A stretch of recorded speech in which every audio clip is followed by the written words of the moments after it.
सबसे पहले तो आज एक नई चीज़ देखने को मिली कि सब बड़े बड़े उम्मीदवार जो है तो बड़े गाड़ियों में आ रहे हैं, लेकिन आप जो है तो ऑटो रिक्शे से आए, तो क्या वजह है इसकी? भाई अपन सर्वसामान्य आदमी है और हमारा जो ये सैन्य है, ये जो लश्कर है वो आम लश्कर है, इसके लिए बड़े गाड़ियों की ज़रूरत नहीं है। भाई हमारे गुड्डू मनियार जो है हमारे साथ थे, मैं बोला चलो भाई अपन जाएंगे रिक्शे में, अंदर जाएंगे और उसके अंदर अपन फॉर्म भरेंगे। तो अब ये क्या है, ये बड़े लोगों के खिलाफ हमारी लड़ाई है, तो अपन छोटे लोग हैं। तो आप सबसे पहले जो तो जनता को एक क्लियर कर दो कि आपने जो फॉर्म भरा वो एमआईएम की तरफ से भरा, पक्ष भरा, कैसा हो? देखिए मैंने 2 फॉर्म भरे हैं, यहाँ पर एमआईएम का भी फॉर्म भरा है और अपक्ष भी फॉर्म भरा है, लेकिन कुछ देर में ये सारी चीज़ें स्पष्ट हो जाएंगी कि भाई और क्या हो सकता है। जैसा कि अब इस बार का जो चुनाव है वो ज़ात के और धर्म के नाम पर होगा या विकास के मुद्दों पर होगा?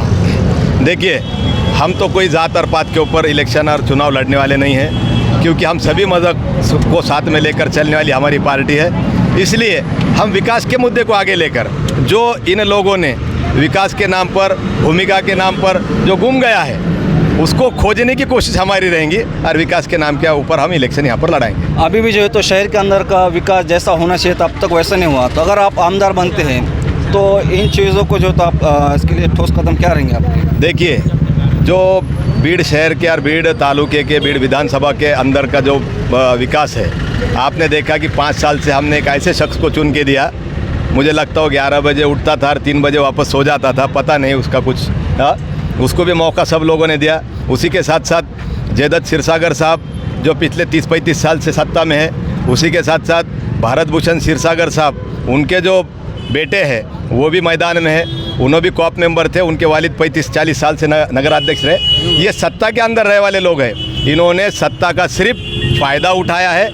हम यहाँ पर सत्ते का फ़ायदा आम लोगों तक पहुँचाने की कोशिश करेंगे, लोगों के विकास के जो ठहरे हुए काम हैं उसे पूरा करने की कोशिश करेंगे। जी, मैं हर बार अपने वीडियो में बोला, तो ये क्या फार्मूला है? ये फार्मूला ये है कि अपने घर के अंदर सत्ता को यहाँ पर चलाना, कभी तू कभी मैं, कभी तू कभी मैं, गंगाधरी शक्तिमान है और शक्तिमानी गंगाधर है, ये लोग सब घर में एक है, ये सिर्फ नाटक है।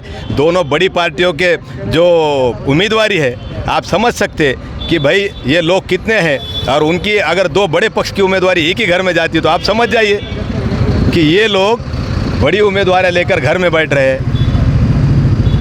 तो आप जैसा जो है तो आपका जो चाहने वाले हैं, समर्थक है, एमआईएम को मानने वाले ज़िले के अंदर में बहुत सारे बहुत बड़ा वर्ग है, तो आप उनके लिए जो तो आपका क्या संदेश होगा? देखिए ऑल इंडिया मजलिस इत्तेहादुल मुस्लिमीन ये लड़ने वालों की जमात है, और बैरिस्टर असदुद्दीन ओवैसी साहब, खासदार इम्तियाज़ जलील साहब और आमदार अकबरुद्दीन ओवैसी साहब और हमारे दोस्त फिरोज़ लाला साहब, इन तमाम लोगों के हुक्म के ऊपर हमने ये फॉर्म दाखिल किया है। और ये जमात ऐसी है जो काम करने वाली जमात है, सबको साथ में लेकर चलने वाली जमात है। आपका कीमती वक्त देने के लिए बहुत बहुत शुक्रिया और मुबारकबाद। शुक्रिया।